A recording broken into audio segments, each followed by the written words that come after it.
it's Jonathan, and welcome to my first SleepTrain456 video of 2021.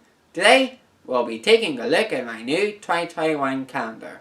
If you watched my Christmas 2020 video on Van Shop Productions channel, you would know that one of my Christmas presents was a railroad themed calendar. Well, now that I have the time, literally, I'll be using it to make my first SleepTrain456 video in 8 months.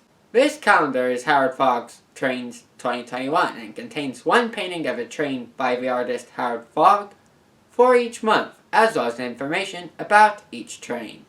In this video, I will be reading aloud about the author page of this calendar for background information, then the trains that feature on the calendar. Timestamps for each segment are on screen and down in the description.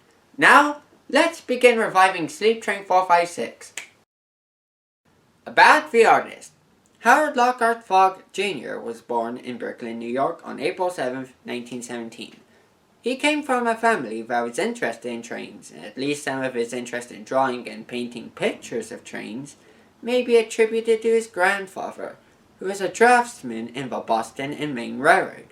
The Fogg family moved to a suburb of Chicago in 1923, where Fogg Sr. worked for the Litchfield and Madison Railroad.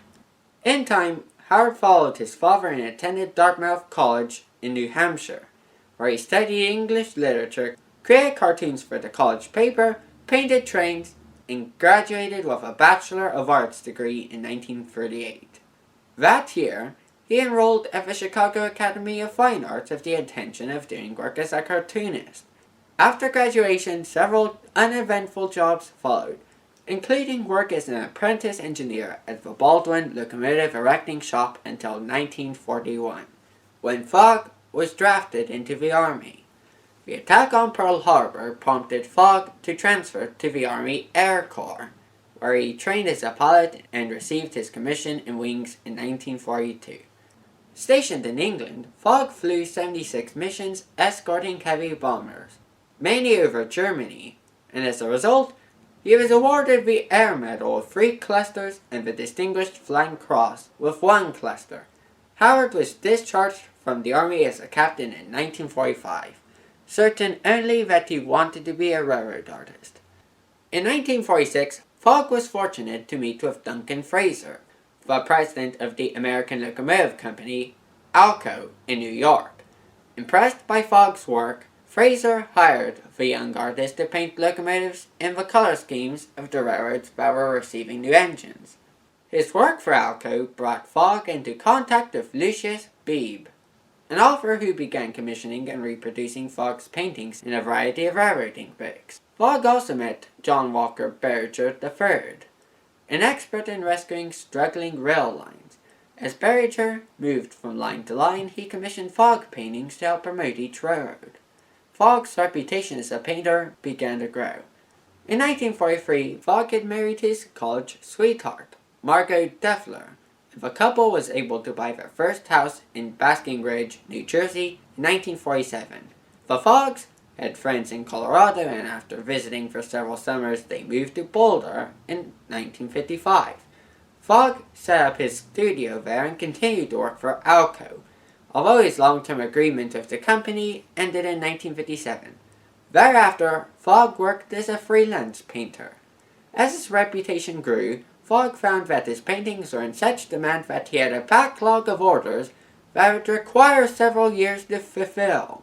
During the course of his long career as an artist, Howard Fogg completed more than 1,200 paintings, most in watercolor, although some 200 were in oil. As a young artist, he once completed 45 watercolors in 1 year. As a freelance painter, he often needed about 2 weeks to complete one work, while late in his career, each painting took about 6 weeks to complete. In spring 1996, Fogg experienced difficulty breathing, and although he worked in his studio every day, his energy and concentration were ebbing, and his effort to paint became a struggle. On October 1st, 1996, Howard passed away at age 79, leaving behind a remarkable legacy of artwork to be enjoyed by generations to come. January, Steaminver Heartland, 1955. Wabash Railroad 2910, a Class 01 Northern Locomotive 484, is hauling an eastbound freight through the central Illinois farm country east of Decatur during the winter of 1955. 2910 was built by the Baldwin Locomotive Works and delivered in August of 1930. Wabash owned 25 Class 01 Northerns. They were purchased to provide better freight service and reduce expenses by hauling more tonnage between Montpelier, Ohio and Decatur, Illinois. New diesel deliveries in 1955 allowed all of these engines to be set aside in January 1956. They were scrapped a few months later. February. 3 of a kind at Mears Junction. Mears Junction is located a dozen miles due southwest of Salida, Colorado. The time here would be about a week before Christmas of 1947, as Rio Grande 497, one of 3 Class K39-282 Mikados, seen here, leads a northbound train, having left Alamosa, Colorado several hours later. The train has crossed the eastern side of the vast San Luis Valley, climbed Poncha Pass, and is now drifting downgrade of a string of boxcars on its way to Salida, this crew's destination for today. While 497's crew is about finished with their day, the crews of 493 and 496 are only an hour into their day. The short work train will head westward, clearing ice and snow from the rails of 10,846 feet high Marshall Pass. Then head on through the Tomichi Valley to Gunnison. A trainmaster who will be riding the snow train is giving his crew some last minute instructions. As soon as he climbs aboard, 493 and 496 will be on their way. March. What railroad is this? A few days before his passing, Howard called in a few close friends, one at a time, for a short visit and a goodbye. These calendars had been produced for 4 years, and it was a project that he wanted to see continue. To one of his friends he passed off a red box of a substantial group of transparencies, to which he maintained publication rights. It was limited by him only to be used for future calendars. This image was included. Old Time 440 Locomotive 85 has a 5-car train in tow.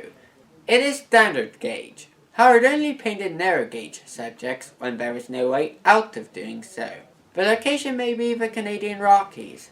There is a prairie schooner covered wagon and an outrider going like the wind.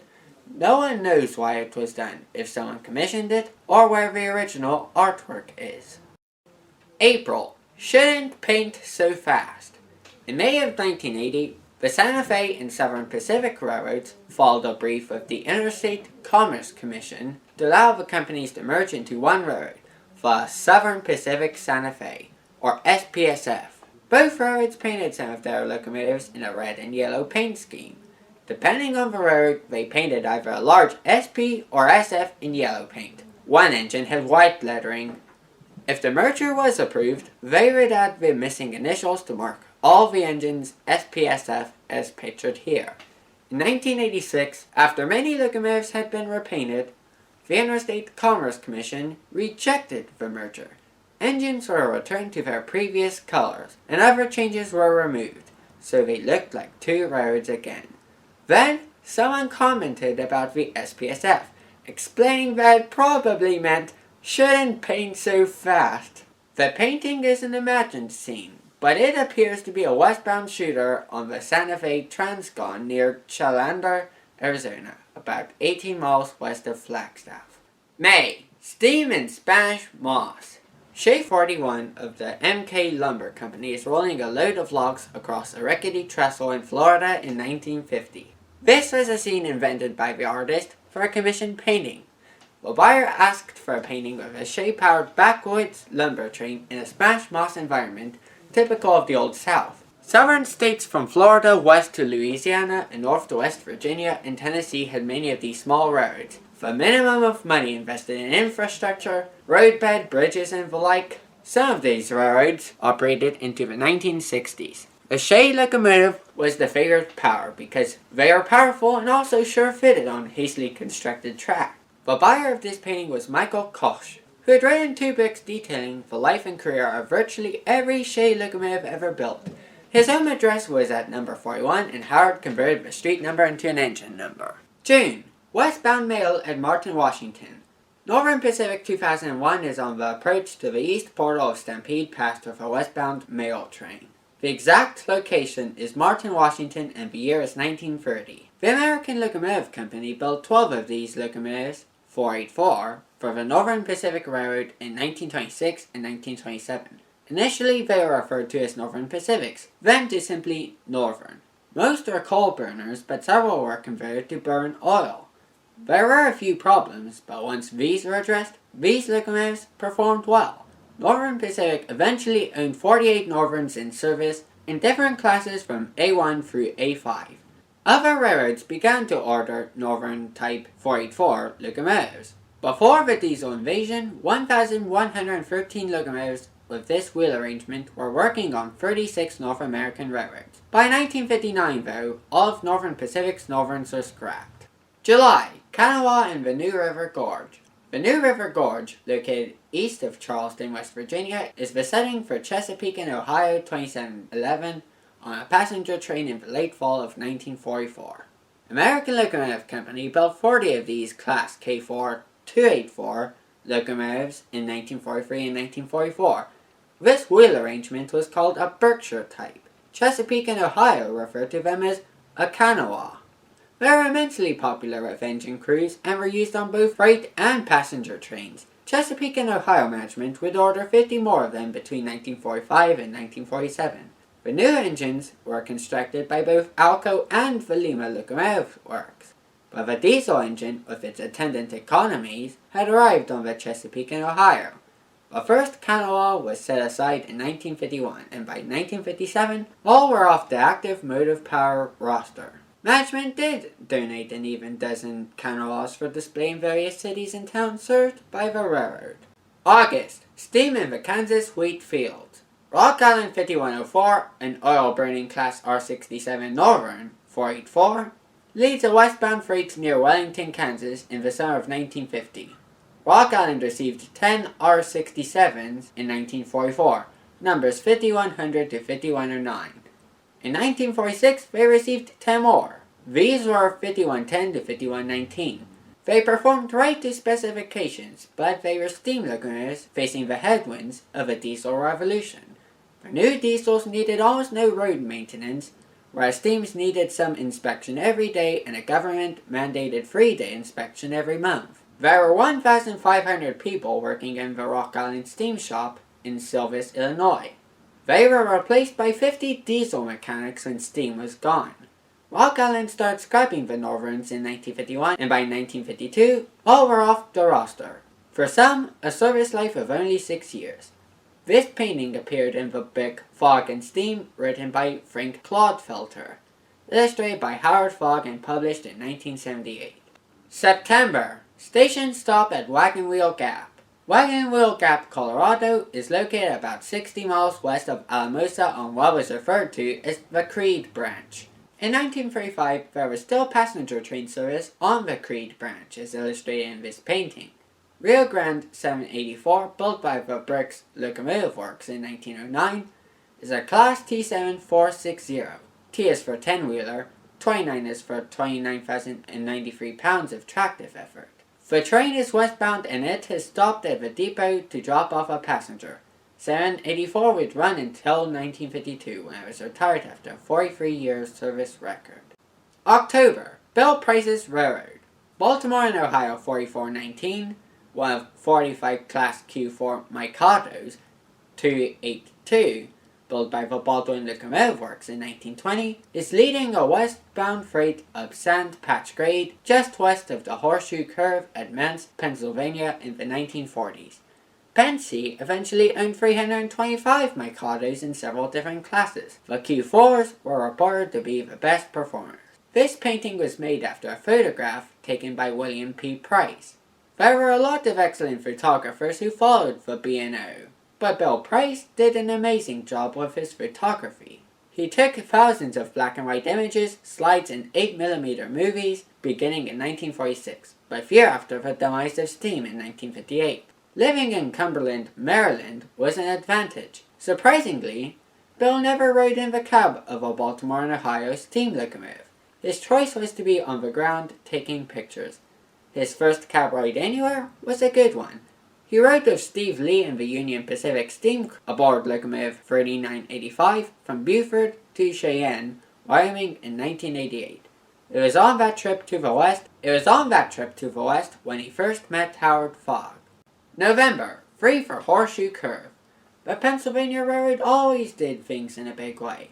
As an aside, they stabled 601 Atlantics, 460, 3,332 Consolidations, 280, 325 Mikados, 282, 698 Decapods, Ponderous 210 Zeros, 301 Mountains, 482, 190 Santa Fe's, 210-2, 125 Texas types, 210-4, and those numbers do not include switch engines and experimental locomotives.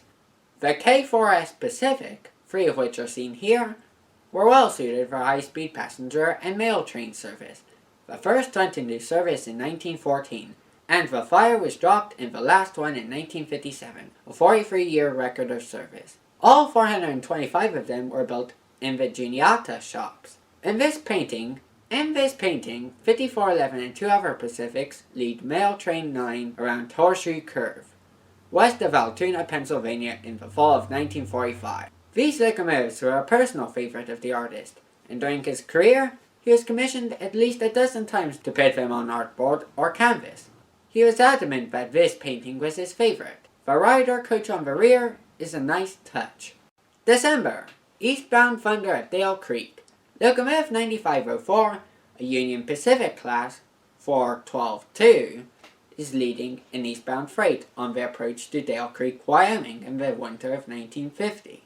Union Pacific and subsidiary roads maintained 88 of these 3-cylinder monsters, all built by the American Locomotive Company between 1926, when 9504 arrived, until 1930, when the order was completed. The Nines, as their crew called them, were the largest rigid-frame locomotives ever built. Their 3 cylinders gave them a unique exhaust sound. The 3rd cylinder was located in the middle of the locomotive, and it was a crankshaft arrangement instead of a straight shaft. They were used from Cheyenne to Evanston, Wyoming, on the Oregon Short Line, and many spent their later years in Kansas and Nevada, where the curves were not an issue. They would occasionally be in passenger service, usually because of adverse weather conditions. All but one of this fleet remained in service into 1954, but in early 1956, all were retired. One remains. 9000 is on display at the Los Angeles County Fairgrounds at Sonoma, California. And now you know more about various historical trains in the United States. These range from being manufactured as early as the 1910s to having graded the rails only 35 years ago, and were used on the west and east coasts. Next year, if my 2022 calendar is a train-themed one, I'll be sure to do a video on that. Until then, this video has revived SleepTrain456 after 8 months of inactivity, so expect more videos here. For now, I hope you enjoyed this video. If you did, please leave a like on it. If you enjoyed this entire channel, subscribe to it. And if you want to know our next video will be coming out, click the bell button after you subscribe.